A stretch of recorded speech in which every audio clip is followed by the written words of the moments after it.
So I decided to split the last video where we talked about Act 1 so that we can start in this one just talking about what happens in Act 2. Act 1 was mostly just about introducing the characters and the world and the protagonist, because once we get into the conflict, which is what most of Act 2 is, it's the actual conflict, that won't make sense unless we understand who the characters are and what they want and why all of this stuff is happening, and why it matters, why it's meaningful. And as I mentioned earlier, the majority or all of classic hero's journey or three-act structures that are used for writing novels are incomplete because they don't actually tell you what goes into Act 2, which is half of your novel. So we're going to start at about Chapter 7, which I've named Enemies and Allies. This is where they would be exploring the new world, meeting characters, finding their place and role, or introducing all the main characters if you haven't introduced them earlier. As I mentioned, you don't want to fill Act 1 with a whole bunch of scenes and settings and characters only to ditch them all once you move into Act 2. So if you have the type of novel where they actually physically go to a new world, a supernatural world, or a private school, or a totally different location, then you might want to get here a little bit faster so that you can introduce characters faster. On the other hand, for a book 1, I would spend more time on Act 1 building out the world a little bit before you move into some of this stuff. For a book 2 or a book 3, they would already know all the details and you can move right into the action a little faster. So this would be the place where you would introduce a new best friend or a wise old mentor. Often there's a cast of interesting side characters that are part of the team. Typically the protagonist tends to be a little bit more shy or reserved because they have more trauma or conflict or self-confidence issues. So they might be paired with a really bubbly, outgoing, social new best friend, someone who can kind of show them around a little bit. Often there will be a trio where you'll have 3 sort of main characters that will form a little group. You want to give your characters different interesting attributes or personalities. And at least some of these characters should already know the details of the extraordinary world. So of this new place, whether it's a new job or situation or school, or if it's something like a detective or mystery novel where the detective is just rounding up the suspects, either they're all confined together in an old mansion or he's actively going through tracing leads to the different places. You would have some characters that know what's going on. So this is a place where your protagonist could be asking some questions and being told a little bit about, the world, how it works, the rules. They will find some supportive characters and they will find some unsupportive characters. There will still be questions or answers that are out of their reach that nobody wants to talk about or nobody knows or nobody wants to tell them. So you don't want to explain away all of the intrigue.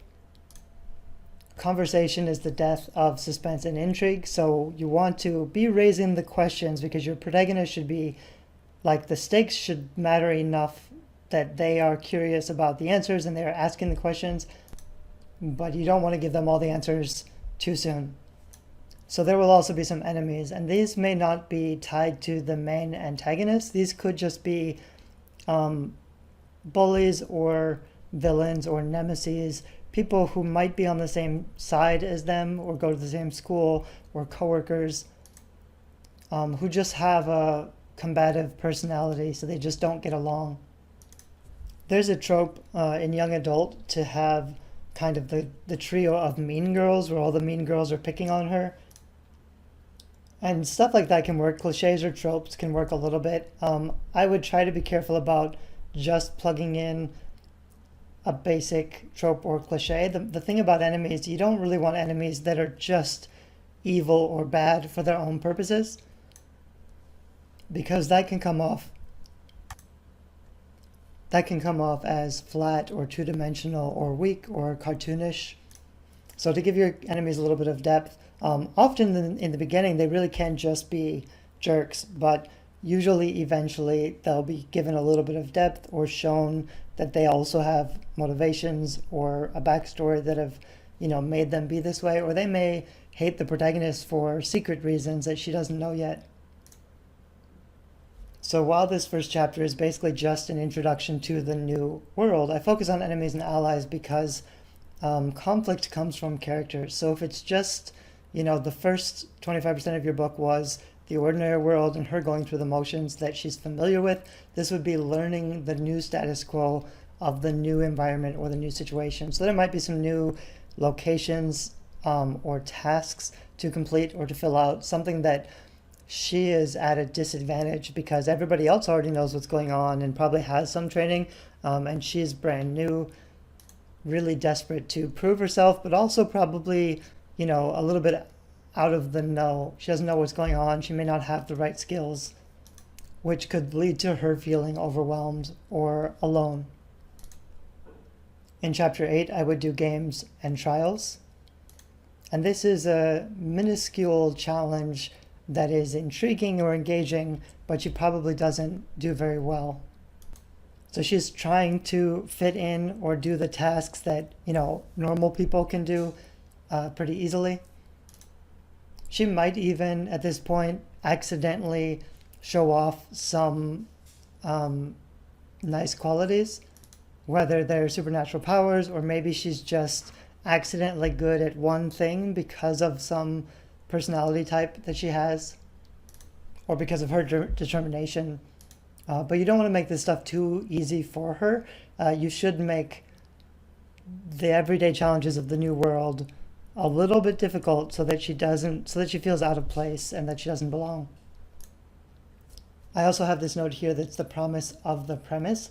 So often this chapter will be really important for the description of your unique setting or novel, like the coolest thing about your world, the most interesting thing, whether it's fighting aliens or killing vampires or some really cool special magical skills or abilities.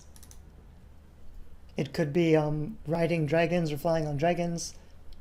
If it's a suspense or a murder mystery, then it might be something like the detective figuring out the clues, like you see in the Sherlock Holmes TV series where there's that cutscene where he's, analyzing the scene and noticing all this cool stuff before he puts it all together and figures out the next step. So it's kind of just showing off the coolest features about your world. They probably have to be practicing or training or learning the new abilities or the new weapons or the new technology. But you want to be careful not to just focus on the cool stuff because there also has to be some conflict. It has to be challenging for the main character. There have to be the nemesis or the allies or a little bit of backstory about, why they're even doing all this stuff. Why does it matter? What are the stakes? And at this point, the stakes can be background stuff. There might already be some conflict inherent in the world, but they haven't really seen that face to face yet. In chapter 9, we have earning respect. So a small victory as lead proves capable. This is a little confusing. I meant the small victory from the protagonist, from the lead character, proves that they are capable. So they may have been doubting themselves. They may have had some challenges. This is continuing fun and games, a little bit like the last chapter, and begrudging acceptance. So maybe, they already had their supportive allies, but maybe they win a game or they successfully complete a task or a challenge. Possibly they tap into a little bit of their magic power or their unique ability. They might solve the problem in a unique way. So maybe they didn't follow the rules and do it the way that they were supposed to, but because of their personality, they found a surprising way to get ahead.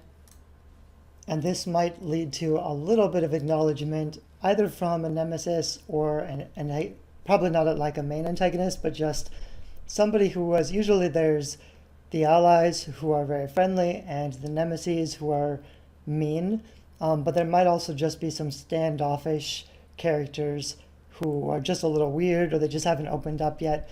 So one of them might say something like, good job, it's the first time that they've opened up. So the protagonist might feel for the first time like she a little bit deserves to be there.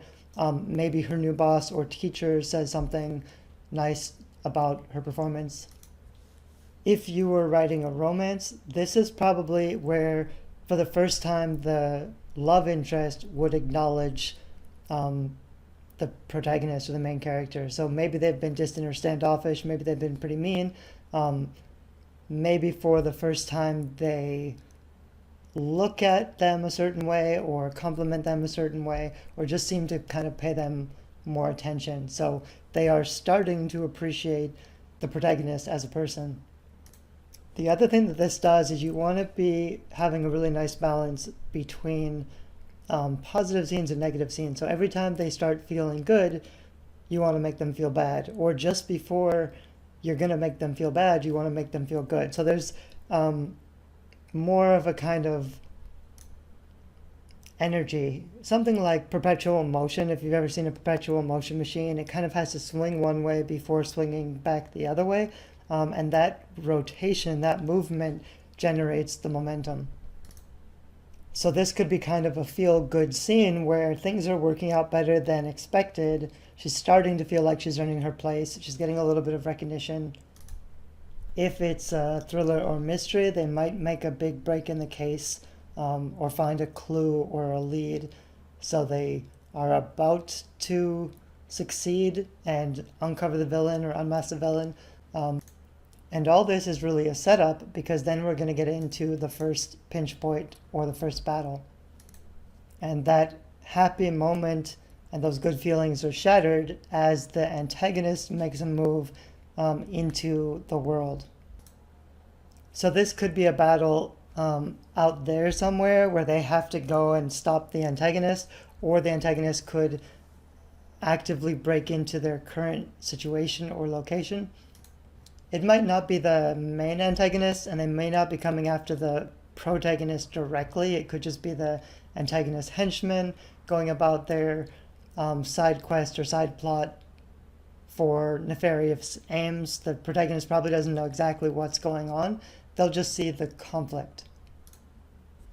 And this conflict or first battle will show the protagonist the stakes that are involved, that even though this new world is exciting and interesting, even though she's making some friends, there are dangers out there that want to destroy everything that she's becoming familiar with. So chapter 10 is Forces of Evil, where the stakes are raised and the antagonists are revealed. This is probably not a discussion chapter. This is an action chapter. Something is happening, so this one is probably pretty exciting. And she may not reveal the antagonist right away. This could be something that happens off screen or off stage, which just means, while they're playing their fun and games, then they get word that there has been an attack somewhere else and people were hurt. That can work sometimes, but if possible, find a way to put your protagonist in the scene to see what's actually happening.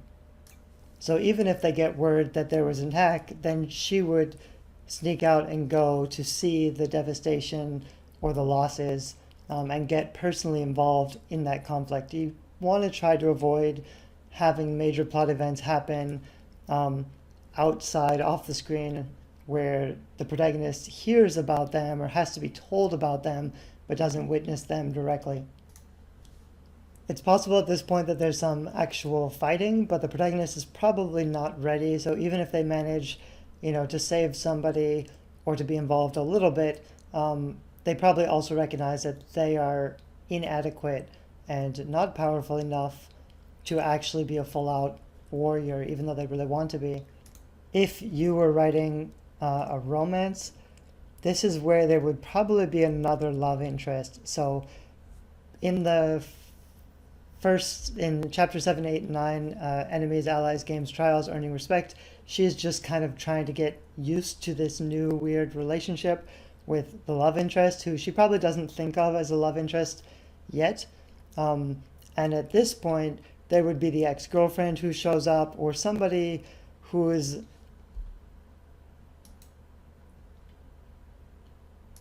a competitor to the love interest's affection.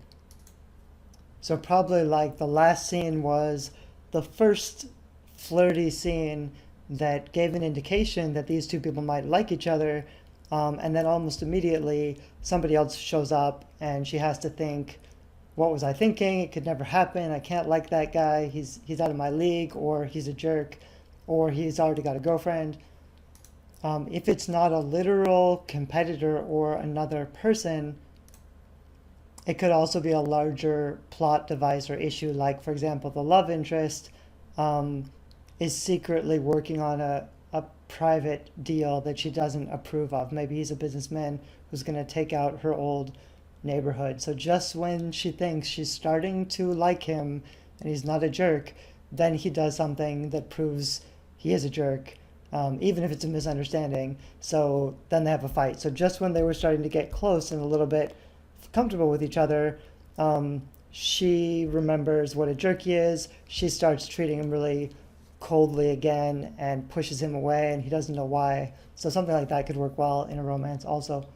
If it's a mystery or a thriller, like I said, maybe he just discovered the clue, but on the way to the next place to capture the villain or the antagonist, or to follow up on the clue, they would get attacked because they're getting too close to the truth.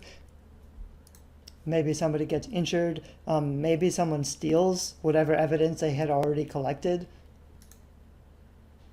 But the main thing this chapter does is just there's action and there are consequences, which lets the character know that the stakes are real. In the next chapter, chapter 11, there will be a problem revealed, a surprise problem or situation demanding answers. So after that battle or that conflict with the violence or the action, she will recognize that, this is a big problem. Why isn't somebody doing something about this? She might be asking questions for the first time or demanding answers. Answers can never be easy to come by. They always have to be kind of fought for. So even after a big conflict, people might tell her, don't worry about it, or it's none of your business, or we can't focus on that right now. We just have to mourn those we've lost. So you can't make it too easy for her to demand answers, but she may still, actively seek them out. But she will probably get a greater understanding for the major problem. So maybe if it's a fantasy or sci-fi, she's been trying to earn her place in this new world, and she knew maybe there was a war brewing in the background, but it was all mythology. She didn't really fully understand that, the war is still going on. People are fighting. People are getting hurt or dying. These are real forces out there who want to destroy this new world that she's coming to care about, or the old world that she left behind. Asking these questions will probably lead to new questions and new problems that maybe other people aren't asking or don't have the answers for. And so as she continues pushing, because she is not willing to just, ignore the problem, she feels like somebody needs to do something. Then we get into chapter 12, which is discovery and ultimatum. So eventually she does find out more about the backstory. Maybe not everything that's going on. And like I said, she should have to kind of work for it a little bit. Maybe she breaks into an office and steals the files.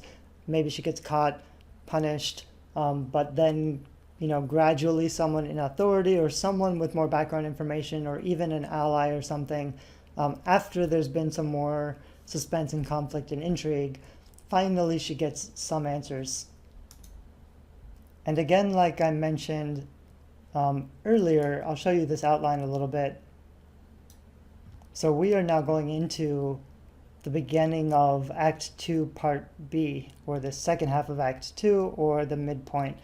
So this discovery and ultimatum is going to be a shocking new piece of information that really makes her reconsider everything. This is a good point to find out who the real antagonist is and what they actually want. It's a good point for, in a romance, this might be where she realizes that she actually has feelings for the love interest.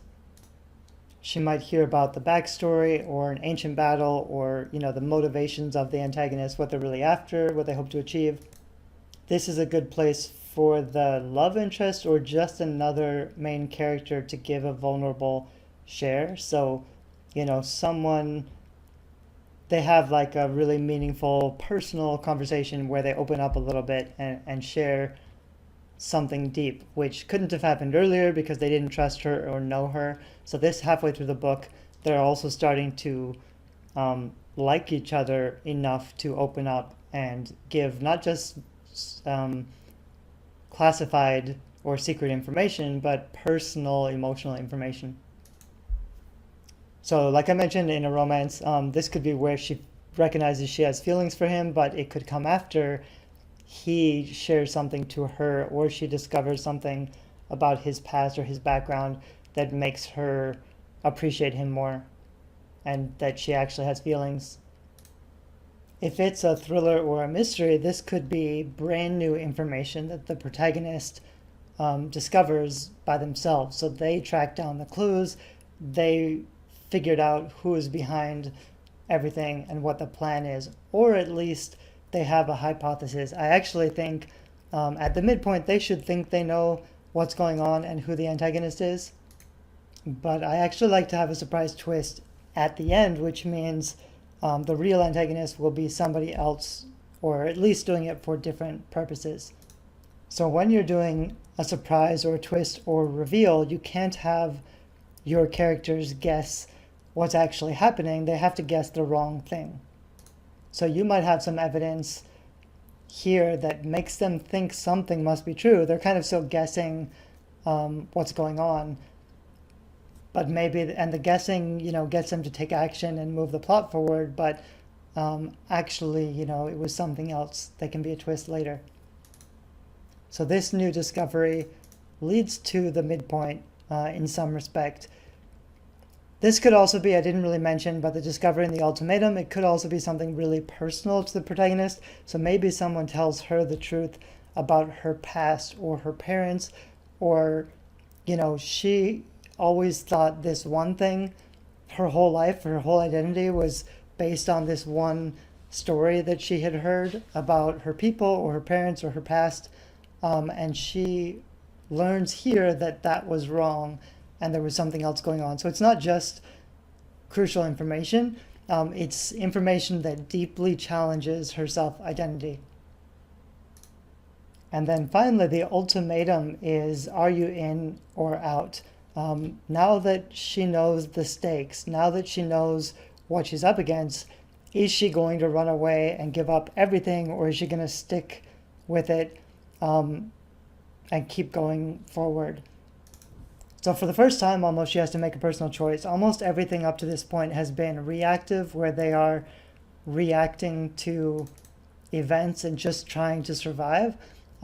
Here is when they have all the information, they know more about the conflict, and they have to make a choice.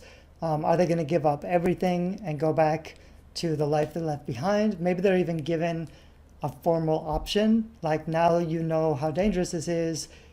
If anybody wants to leave or go home, you can do that. So maybe somebody else actually offers them the chance to get out, which makes the choice a little more clear.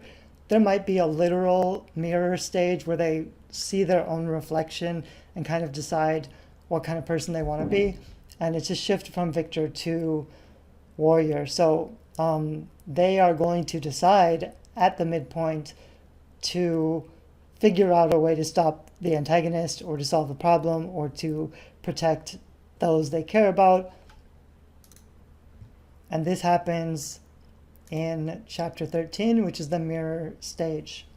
So self-realization or discovery, victim to warrior, they're going to make a decision. So given everything they know about the stakes, they might have some chance to hope for success, but they're also going to be really aware of the limitations or weaknesses. They may figure out actually they are losing the war, the antagonist is much stronger than they are. Maybe they don't agree with the way things are being handled or whoever is in charge. So this is an important turning point because they decide to become engaged with the story or the plot events or the conflict. They know the stakes, they know the dangers, and they still decide to persevere.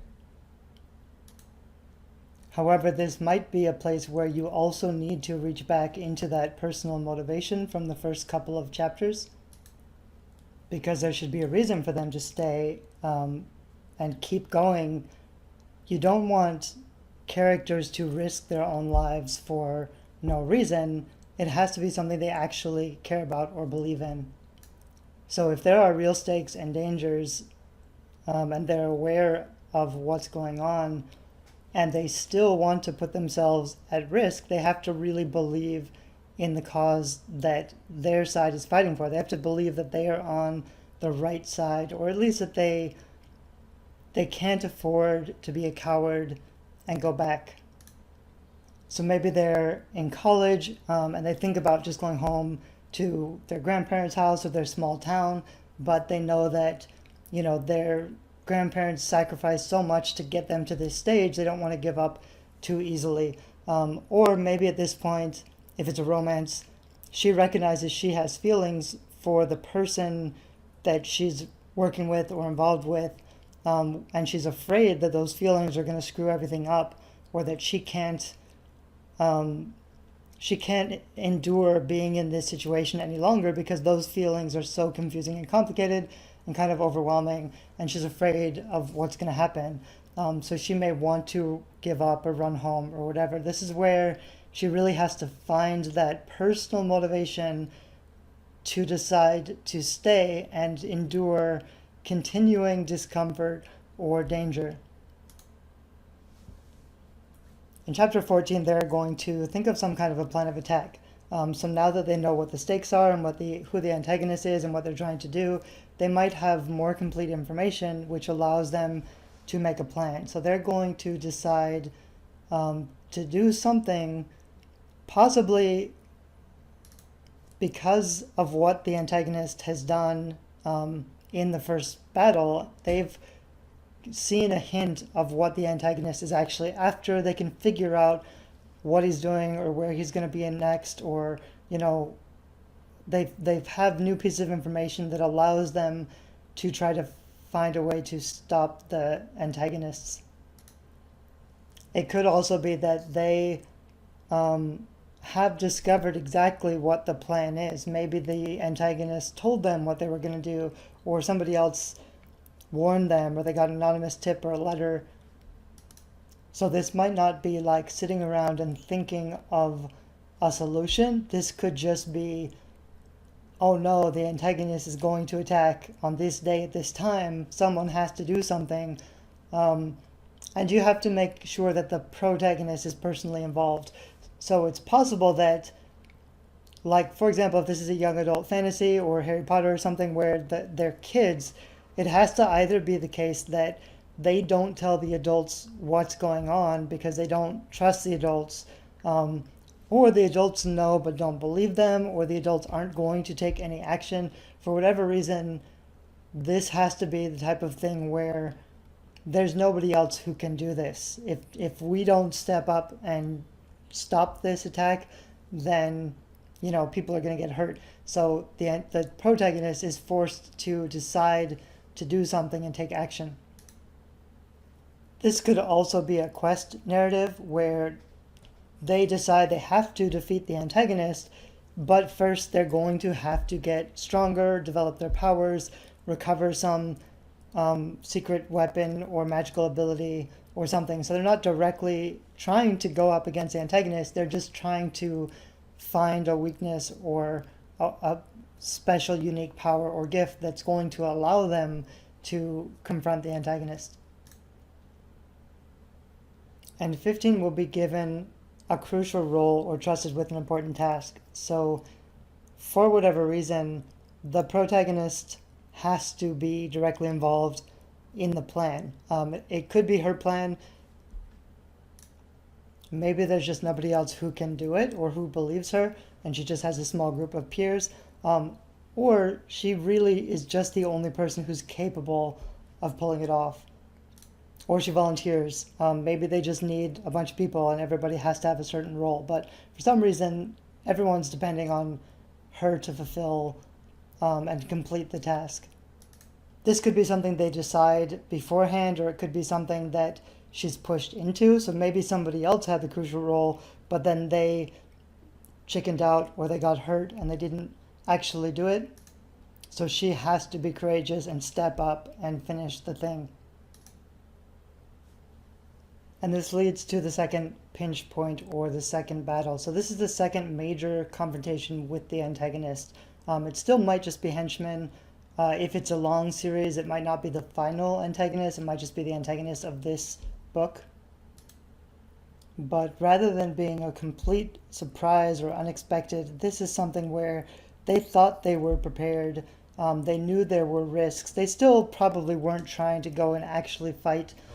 Nobody wants to go into a full battle. They're probably trying to be sneaky and do something to thwart the antagonist, and then they get caught or surrounded, or it was a trap, and the stakes suddenly get very real. They knew there was a risk, but they still hoped that there was a chance for success. This is just a section break, so I'm going to click over to chapter 16, which is the actual second battle. So they execute the plan. Either they finish the thing that they wanted to do, but it doesn't work because of incomplete knowledge, or they finished it and it wasn't enough. Maybe the antagonist knew what they were going to do, so it was all a trap anyway. So it could have been completed successfully, it just didn't matter, or it could be a total failure where they were not able to execute the plan because the antagonist forces got in their way. If it's something like a romance, they might at this point have expected things to go better. So maybe this was an ex-fiance who's just messing with her, who, she thought she got an invitation for a date with her love interest, who she's starting to develop feelings for. So she goes in to this not conflict, but like she thinks it's going to be a romantic scene or a date, but it's actually set up, and she doesn't realize she's getting played by somebody else. So she puts her heart on the line and is about to confess her feelings, but then she's getting ridiculed or made fun of. So even in a romance where there's not physical violence or danger, there can still be something of a battle, an emotional battle, where there's a lot at risk and a lot of hopes at stake. But for whatever reason, their battle plan failed, probably because of faulty information or an assumption, and has real consequences. So earlier we talked about how she needs to have a crucial role. That's so that she can feel guilty and responsible, either due to poor information, or she trusted the wrong person, or she just froze or wasn't strong enough or something. Not only did everything go wrong, but she feels personal responsibility and guilt and remorse.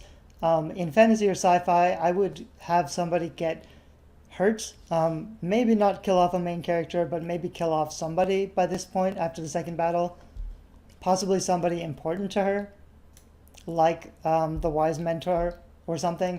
Often, like if you're actually going to kill a character, we'll talk later about killing characters in fiction, but before you kill a character, you have to make it hurt more by, just before you kill them, you finally let them be nice to your protagonist. They have a little bit of a sweet moment, or they have a little bit of a completion story arc where maybe they've always been kind of a jerk, and they finally get to a place where they are happy. Like finally everything is going well for them. They apologize for being a jerk before. Or you have them have a big fight, like two people who care about each other, like a parent or a mentor or a sibling. You have them fight and then one of them dies, so that they can feel even more guilty that they never had a chance to tell them how they really feel, or that was their last encounter. This still might not be a really reflective, introspective scene. You should almost never have purely introspective scenes where people are just sitting around thinking. They should always have things to do. But this would be them, they failed, now they're retreating, now they're just trying to survive and get out. They're trying to regroup, get home safely, take care of each other. People might be hurt or injured. So there's stuff that they can be doing, not just focusing on, they never want to ask story questions unless they're critical to, unless they're the most pressing concern. So if their most pressing concern is people are hurt, people are dying, they don't know where the enemy is, they have to get, a defensive position. First, they have to worry about the more pressing stuff that needs to be happening. They're only going to be talking or asking questions or worrying about the information stuff if they're not immediately being threatened. But this scene will probably be about regrouping, getting to a place of safety. It could be embarrassment, like in the romance I talked about. If people were actually hazing her and it was all just a big joke, she may, run down the stairs in a dress, crying, fall in the mud.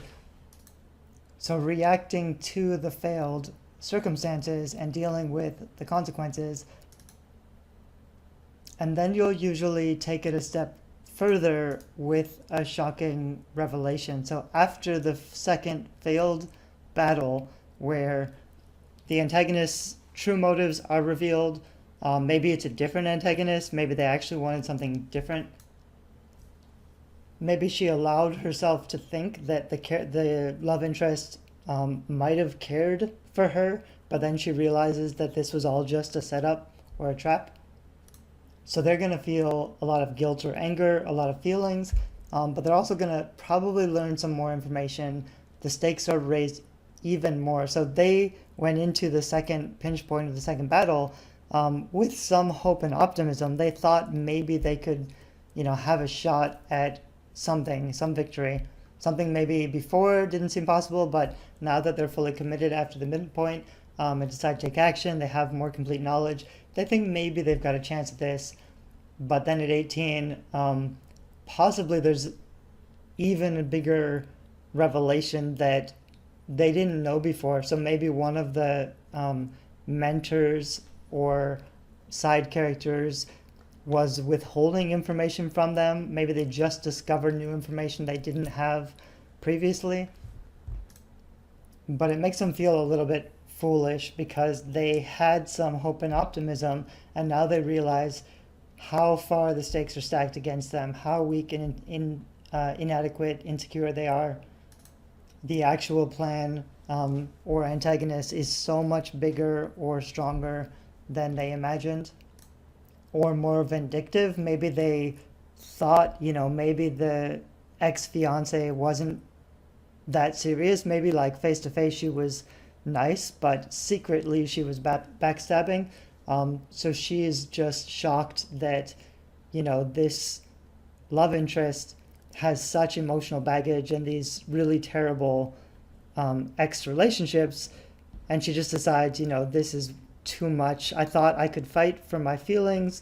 I thought I deserved to be happy, but I'm no longer willing to put myself in this much of a risk. And this leads us to the beginning of Act 3, or the second plot point, which is going to be the dark night of the soul, or giving up. So previously, the whole beginning of the book up to this point has been to introduce characters to a struggle that's worth fighting for. And they have decided to fight for that struggle, to become engaged in that struggle. They've decided it means something for them, and even though they don't want to get hurt, they're willing to risk something because they care about the outcome or the stakes. But when they actually try to get involved, things go poorly and they are hurt. They think, even though I've come a long way, even though I'm stronger than I was when I started, there's no way I can win this. This almost destroyed me. I don't have the ability to persevere. I'm not strong enough. Once they fully understand what they're up against, they could at this point actively give up. They could pack up their stuff and go home. They could go to the airport and get on the flight, or start driving home across the country, or resign from their job or something. So it could be more than just self-reflection. They could signal to the world that they are done. That's what chapter 19 is going to be about. So to make this really successful, you have to slowly make what they want seem attainable so that they get their hopes up by planting in slower scenes where there's some closeness, where they feel appreciated and loved and supported. You want readers to root for your main character and hope that they will be able to get happiness that they deserve. But the person that they have been, even though they want results and maybe they deserve them, they are not the person who is capable of succeeding yet. There's still some limitations that they're holding on to, maybe a personality flaw or a character flaw. It could be they don't have the gifts, they haven't tapped into their magic, they haven't reclaimed the magical weapon. There might still be a missing information that they haven't assimilated, or some secrets about their past. Or maybe even though like they have the desire to win this battle, they have the desire to fight for the world that they've become a part of, but they don't have the confidence.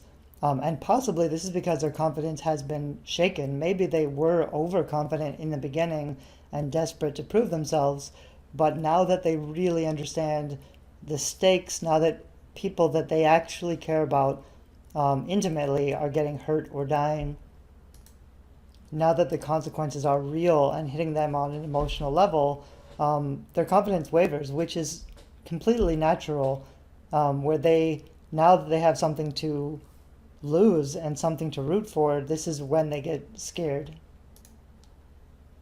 So in a romance, this might have been where they decide to lay their cards on the table and run to their love interest and confess everything. They really think the love interest is into them, and maybe they can be together despite opposition or challenges.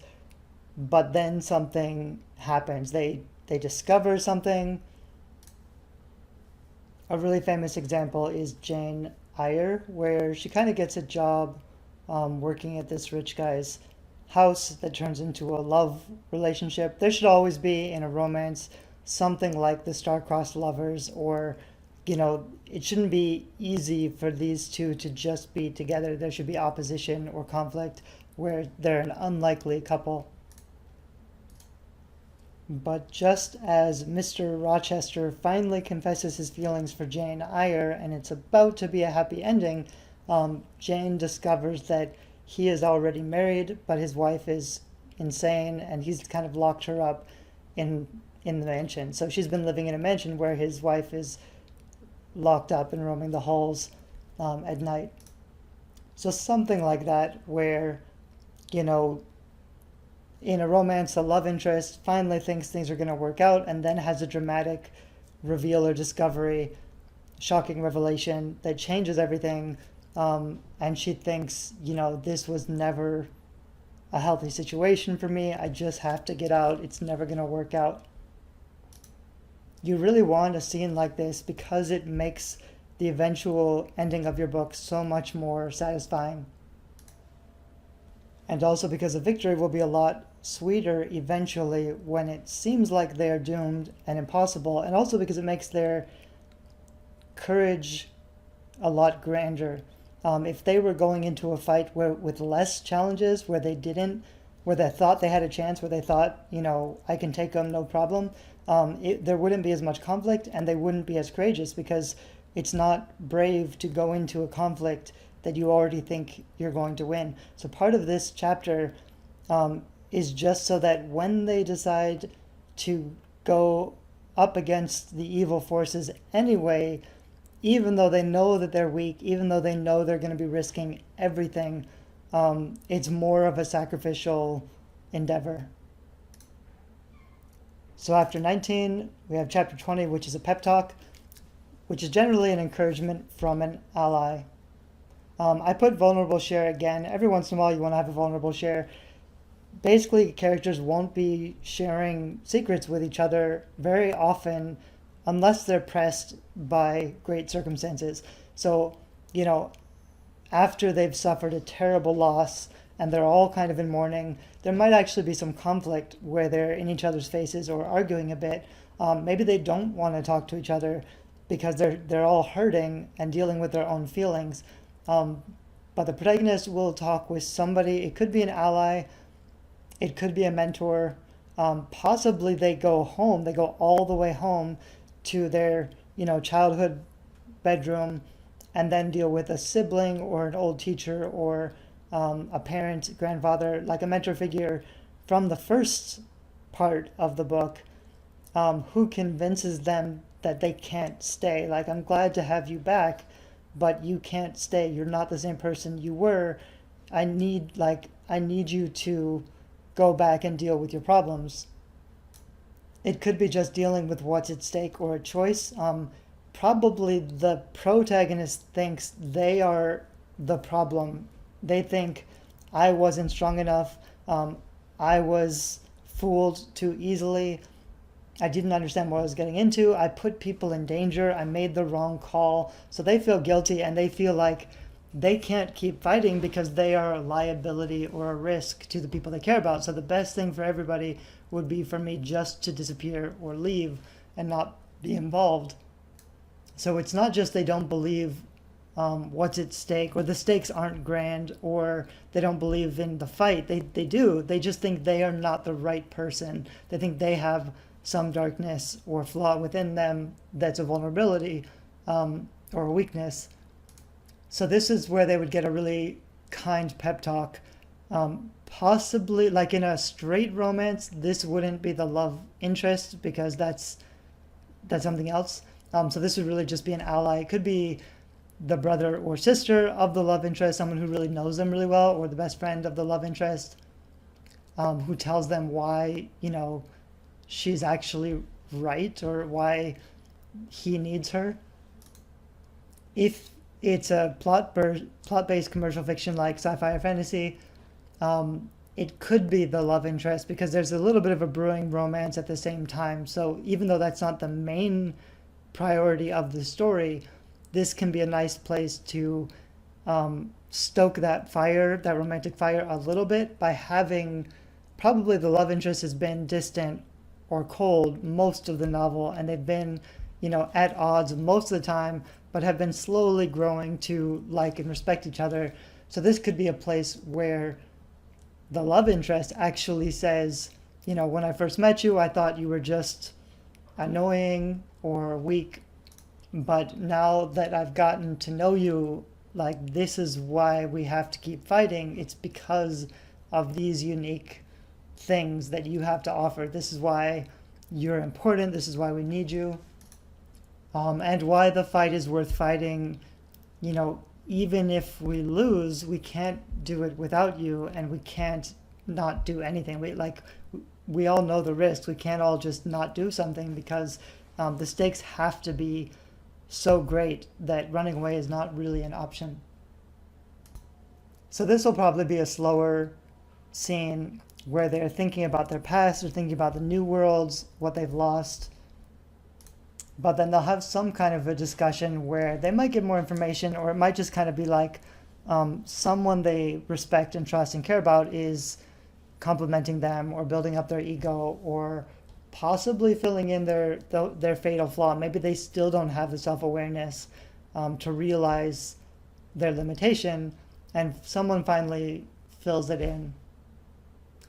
Or it could be a place to add a little bit more reveal, like the mentor or the teacher could say, this is why I never told you this stuff. I didn't want you to deal with this, but I have to tell you the truth about your father or your parents. So this could be, somebody was withholding information the whole time, Or they might discover something like that, like they had an object from earlier, or a letter, or something that they pick up because it reminds them of home when they're packing up, and then they discover there's a secret compartment and there's a letter, or a secret message. Something they had always thought about their past turns out to not be true, because new information changes everything about how they see themselves. So this is kind of where they would get a little bit of self-reflection or more confidence, either because someone else is talking them up and giving them a pep talk, or because they discover new information, which undermines their entire personality, because it's all been based on a lie, and they finally learn the truth about their past.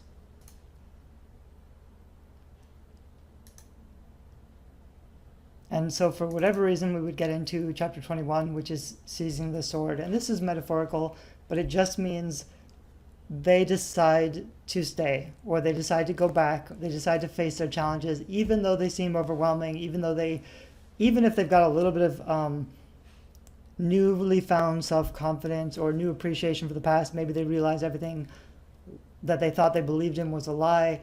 Maybe they don't have all the answers yet, and they don't have the new self-confidence yet. They haven't fully assimilated the new powers or the weapons, but they have enough to make a decision to come and fight back, to stay, basically. Even if they don't have a plan yet, they're just deciding that they're going to be fully committed despite the risks. And that's why, again, the risks are really important, because they have to understand that they may die, or their self-awareness, or everything they've actually been fighting for, everything they hoped for or believed in, they are putting on the line. They're risking it all for this moment.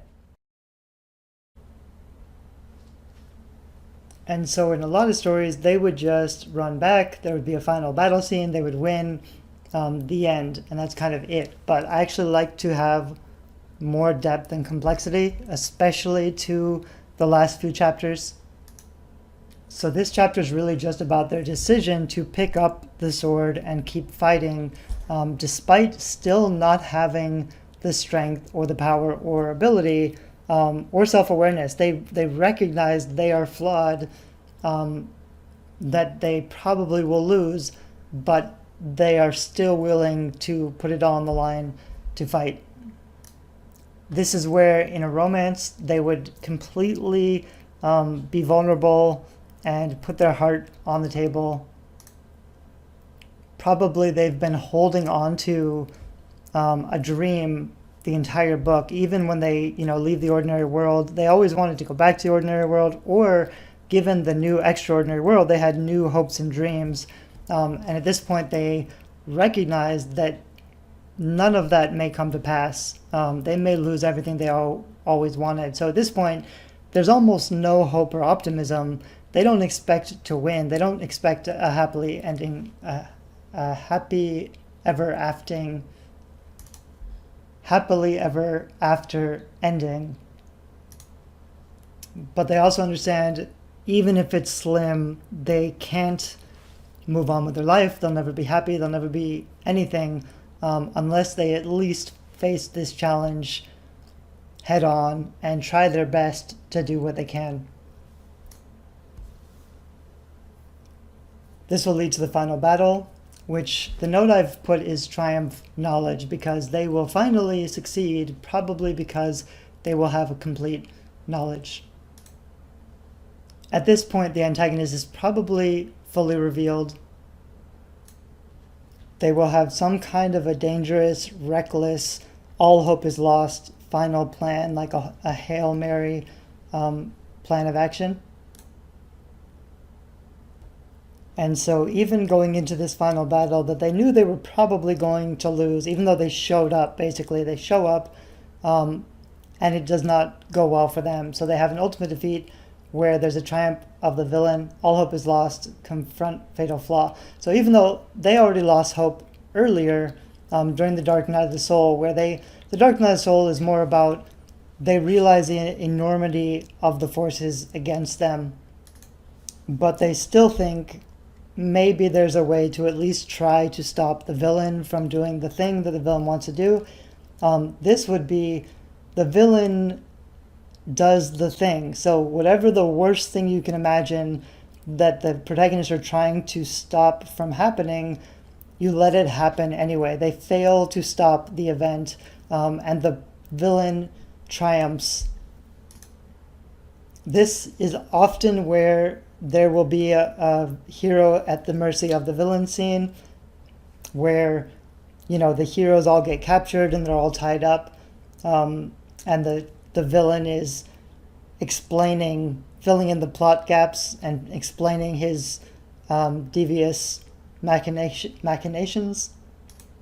Basically, the gloating scene where the villain is saying, oh, you thought you could stop me, but this is my plan. This is what I'm going to do, and nobody can stop me now. It's a way to kind of fill in some of the blanks and explain what's going on.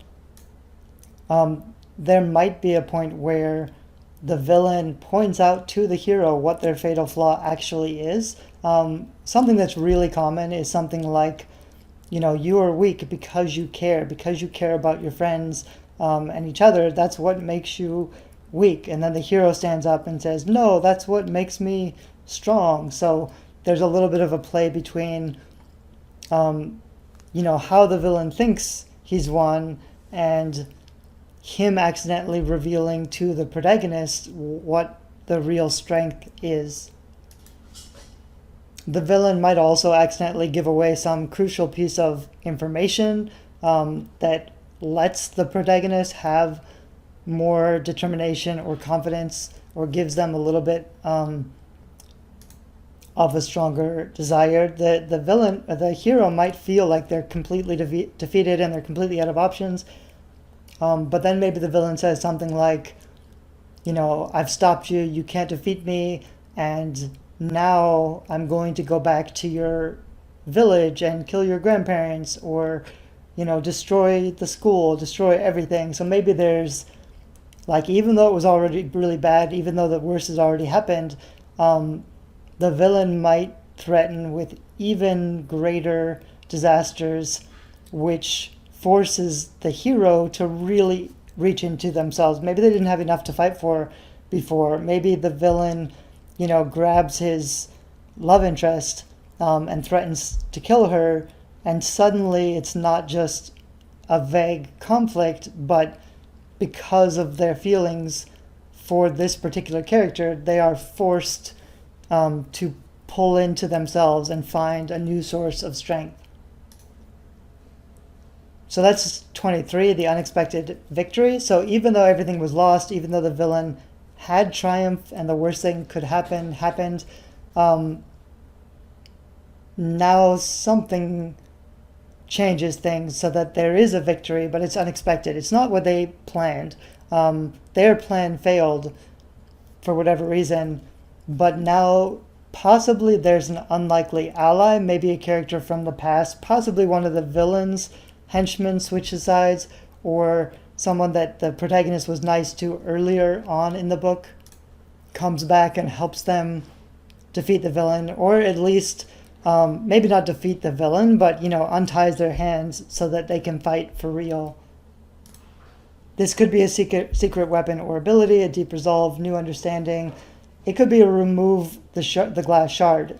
So whatever they were holding on to, whatever personality flaw or character flaw that has been a problem for them the entire time, they finally let go of it. It may not be like deep self-reflection or understanding. It might just be maybe they always had a lack of confidence, or they worried too much, they thought too much, and at this moment they have to overcome that thing, which is what actually makes it really nice. You always want to put them in situations where they have to make complicated moral decisions. So if you can think of a thing that they would never do, that's completely against their belief system, that they would never do that thing, but at this point they finally realize, they were holding on to something that doesn't really matter, and they're going to have to do that thing even if they don't want to, because it's the only chance they've got. Something that can be really interesting is heroes who are afraid of their powers because they think it comes from a dark source. So they're always, they feel those powers, but they're always dark and sinister and tempting, and they always resist because they're afraid of who they might become if they delve into those powers. So what can happen in a scene like this is the character, like, they're afraid of their darkness or their dark self, but they also know it's the only way to fight against a villain. Something that I've seen, I think it's a movie with Dwayne "The Rock" Johnson called The Rundown. And basically he had a history of violence, so he vowed not to use any guns. So he was still a really good fighter, but he refused to use guns because they were too violent and he was too dangerous with guns.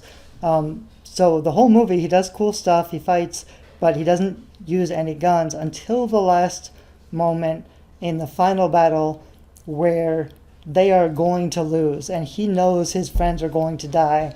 And in that moment, he has to make a choice to give up his vow and start using guns again because it's the only way that he can defeat the antagonist. So he flips a switch and he suddenly unlocks his power. So even though he gave up the guns for the right reason, and even though he's giving up, his beliefs and his self-identity,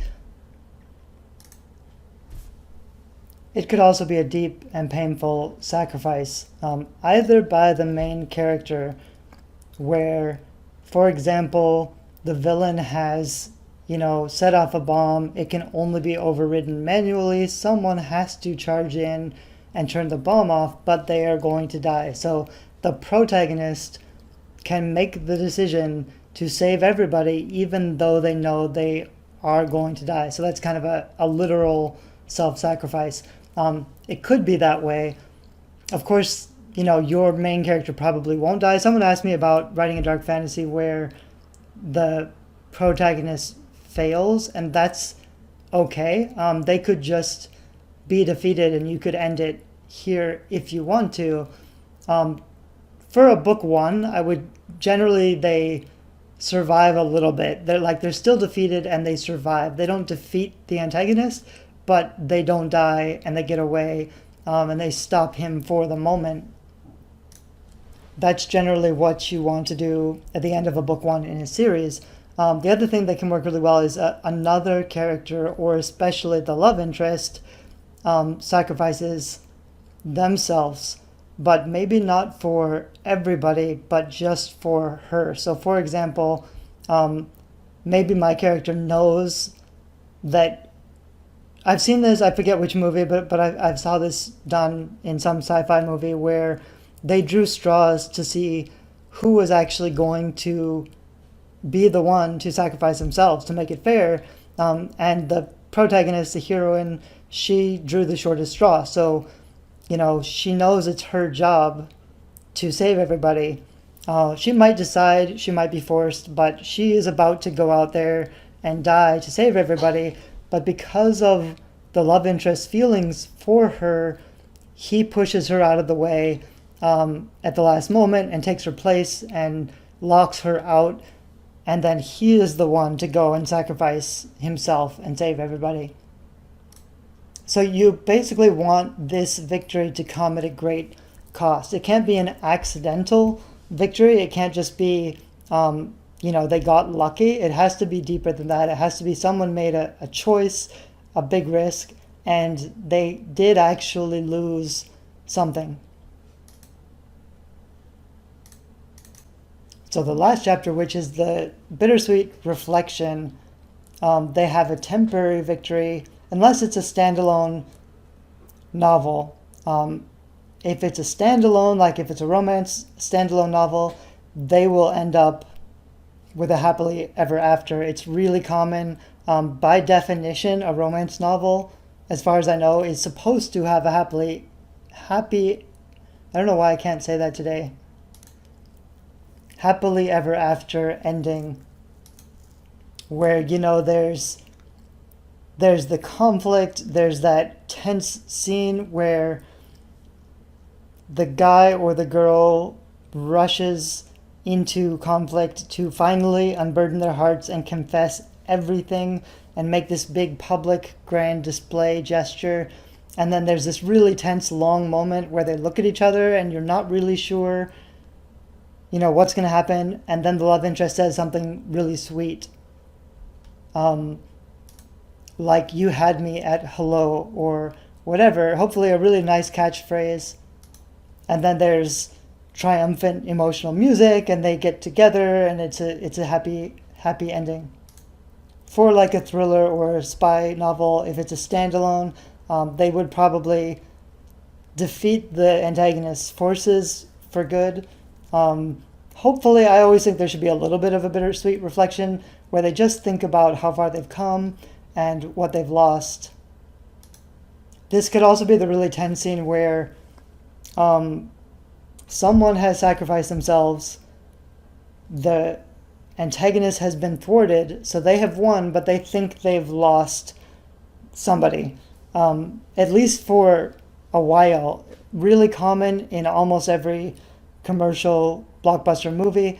You'll have the hero or one of the side heroes sacrifice themselves and die or almost die, and there will be this huge period of sadness and mourning and longing because they think someone has died, but then they come back, or they didn't really die, or they, often they like grabbed on, the car went all over the cliff, but then they grabbed onto the cliff somehow and they climbed their way back up. So you see that hand come over the gap after a long suspenseful moment, and then it's all feel good again.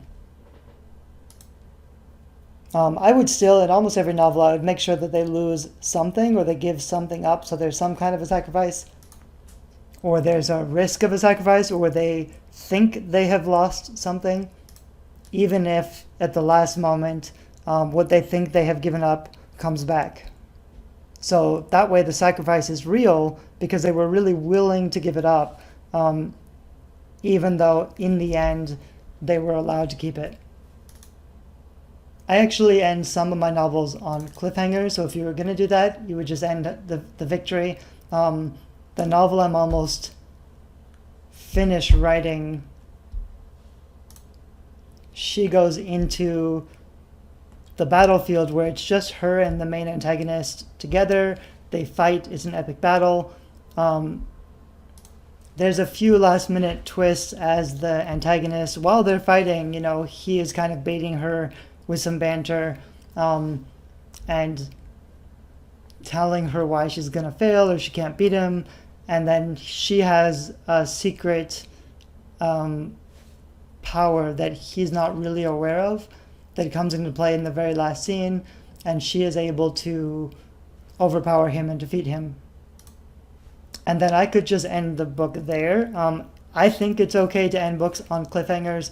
Readers don't really like them, but it depends how soon you get other books out. So if you have a second or third book out already, cliffhangers can keep them reading.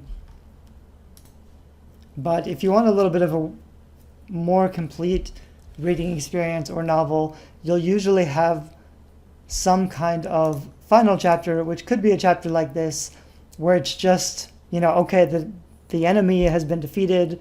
It's a little bit of regrouping and thinking through what's happened. This is a great place to finally fill in the plot holes. You don't want to reveal all of the information until after the conflict, because once the characters have all the information, there's no more suspense and intrigue, because that's caused by unanswered questions.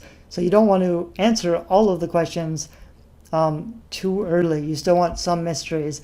They may learn the answers while they're fighting the final battle with the antagonist, or they might learn the answers after the antagonist is defeated, where they finally have a chance to sit down and they are not threatened, they're not in immediate danger, and they can sit around and talk to each other. You don't want your characters to talk to each other too much, because if everybody just talked to each other, there would be no conflict. They would all just tell each other the truth. They would have all the right information. They wouldn't have any story questions. And you need those unanswered questions to build the suspense and the intrigue.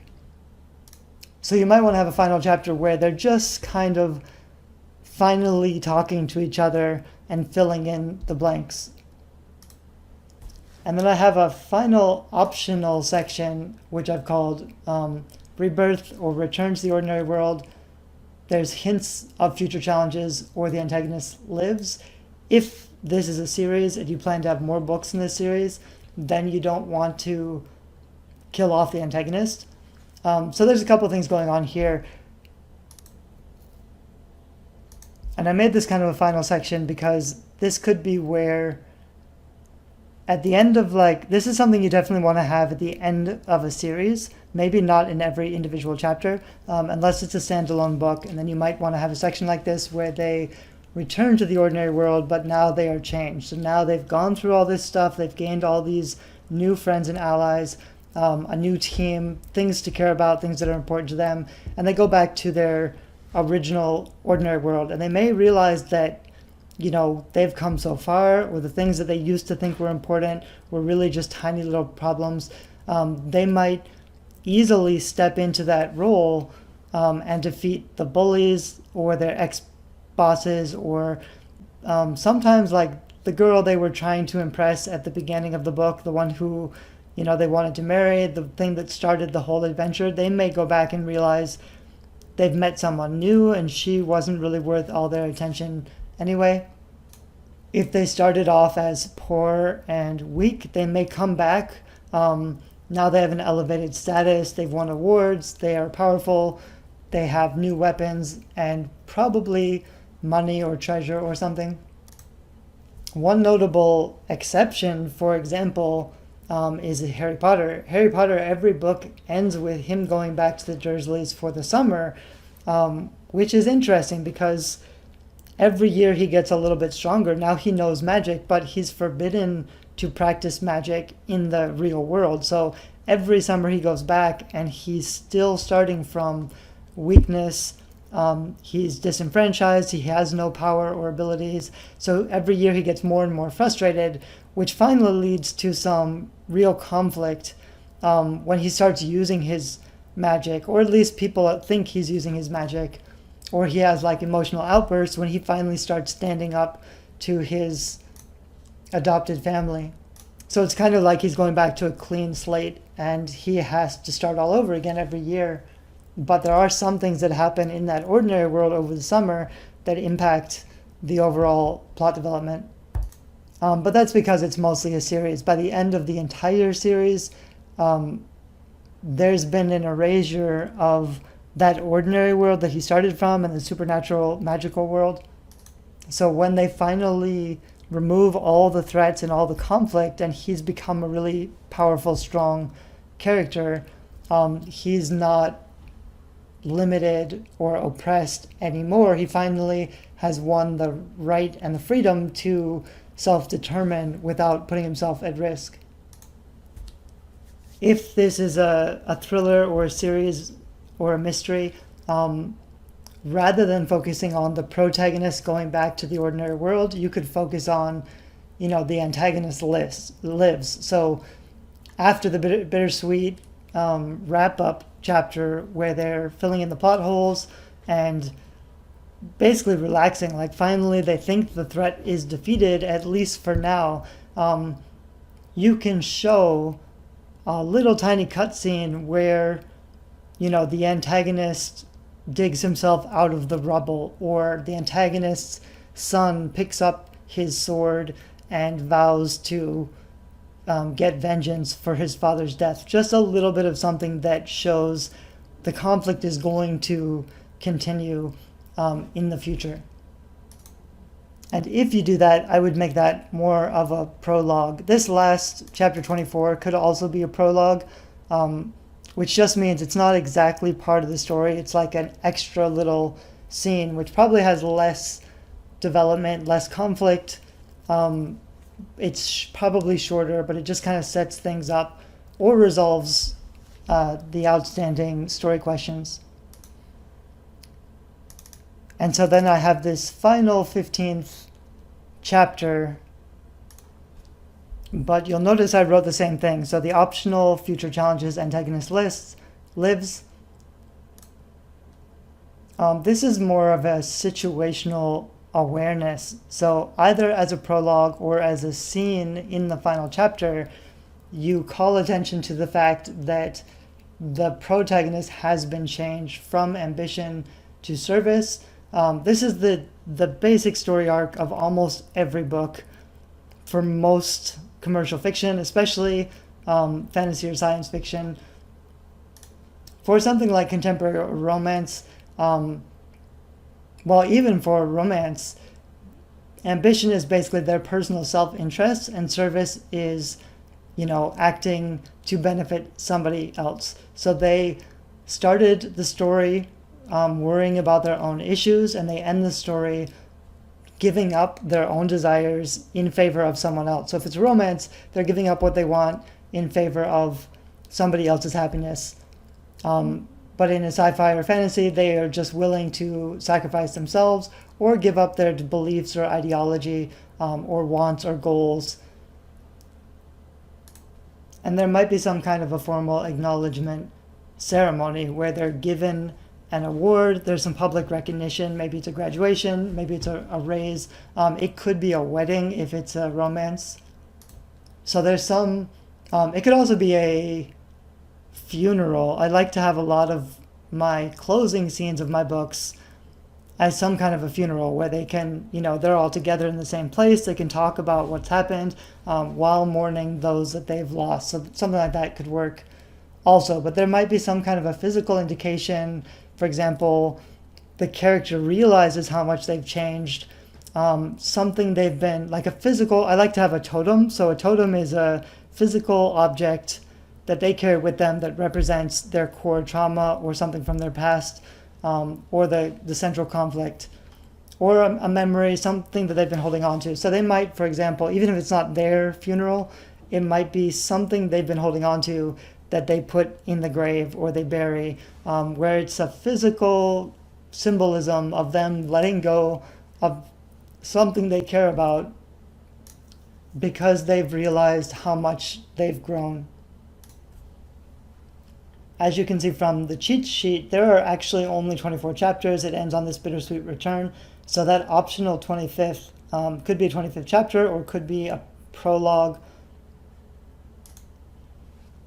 Actually, sorry, I just realized I think I've been saying prologue when I meant epilogue. Epilogue comes at the end of the book. Prologue comes at the beginning of the book. I'm not sure how many times I screwed that up, but it feels like I've been saying that for a while. So to correct myself, this would be an epilogue at the end of the book, which could be like this chapter 24 could actually be the epilogue when it's basically when the plot development is finished and they are not forced to take action in response to events. So it's just kind of an extra scene, not exactly a chapter, where they are resolving all the outstanding things. They're talking to each other. They're thinking about what they lost. It may not be a chapter on its own because the main story is resolved. It might be a return to where they came from, or an event or a ceremony that represents how far they've come. So I hope that this video has given you some ideas about what you can start to think about in terms of your novel. If you've already mapped out your 8 or 9 plot points for the plot dot, and you already have these basic incidents, you should be able to now go through. You can actually download this whole template I've been talking about. It's a Word template you can download, you can use it, edit it, start writing in it. And all you're really going to be focused on right now is just what happens. In every chapter, something needs to change or happen. Next week, we'll talk a little bit more in detail about specifically what you need to do in every scene to make it a good, satisfying scene. But right now, think of them like pieces of a domino. Before you get to the midpoint, what are some of the things that have to happen? And you can first start just thinking of, like, maybe you don't know the conflicts or the motivations yet. You just want to show something cool. That's all right. You can start with a really cool scene and later figure out how to add the suspense and the intrigue and the conflict. But in every scene, you need to think about where they are and who is in the scene, what the background looks like, and what their immediate goal is. In every scene, they're going to want to try to do something because of things that have happened in the past. They're going to make a goal or a plan, and then something will happen. It might be something they weren't expecting. It might be a response to something that they did. There will always be some kind of a consequence or an action that interrupts the normal, what they're trying to do. It can also be a new piece of information. So maybe they get into a conflict or a discussion. Maybe they overhear something. So they'll always learn something new, or they'll see something new, or something new will happen in every chapter. And that new thing will be a critical change, which will prompt a response that they will have to reevaluate their actions or their goals or their plans in response to new information. As I mentioned, there are lots of different kinds of novels that you can try to write with this formula. I think it'll really help you to create a stronger, more balanced novel structure the first time and cut down your revisions and editing significantly. But also keep in mind, it's really going to be a lot easier if you stick with one timeline and one main character with one core goal, which means they will want something and forces are trying to keep them from getting what they want. And most of the entire story is just them trying to get the goal that they want. Even if they don't know what they really want or what they really need in the beginning, they'll still have some ambition or something that they're trying to work towards. And they will be increasingly met with opposition, which will challenge and frustrate them, and they will just have to find a new path forward. So you could think of it as a quest journey where, they want to be a hero, they have to go defeat the dragon. The entire journey is just them going to defeat the dragon and get home. But it could also be a maze journey where they are kidnapped and dropped into the middle of a maze, and all they want to do is get out safely. But through the course of the story, they find that there are all these other characters and there's this wider conflict that they become involved in. Alice in Wonderland, for example, is a maze story. She already has some conflict at home that she's running away from a little bit, but I don't think it's been a while since I've read Alice in Wonderland, but I don't think she decides to go down the rabbit hole on purpose. She might a little bit. I think maybe she loses something important to her, so she's committed because of her fatal flaw. She needs that thing, so she's willing to risk the unknown to get this thing that's important to her. I think that's how the story starts. But she's not going in to defeat the Red Queen and go to war and save Wonderland. That's all incidental. She's just dropped into this magical world on accident, and she becomes involved in the conflict as she gets to know all of the other characters, to the point where she realizes it is her destiny to defeat the Red Queen and save Wonderland and kind of become the new leader. Anyway, I'm going to end this video here. I hope that it is useful. Feel free to download any version of this novel writing template. Let me know if it's useful for you in the comments, if you like this video. And if you want to, map out your novel and share it in the comments, you could do that also. Thanks, bye-bye.